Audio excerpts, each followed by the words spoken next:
Welcome back to the channel. In this video I'm going to walk you through an easy step-by-step guide on how to raise my wire limit on Chase website. So before we do that, make sure you subscribe to the channel because it really helps me out. So to get started, go to the official Chase website and log in with your username and password. Then from the dashboard, click on the pay and transfer tab. Then from there you have to select wire money to open the wire transfer section.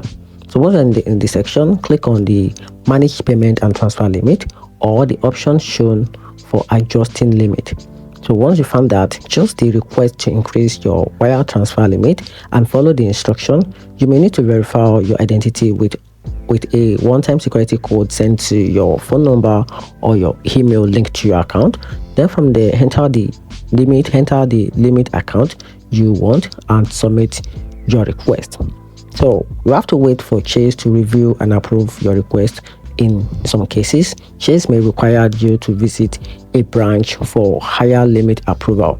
So once approved, your wire transfer limit will be updated and ready to use. And that's how you can easily raise wire limit on Chase website. Hope you find the video helpful. If you did, turn on the notification button and subscribe for more.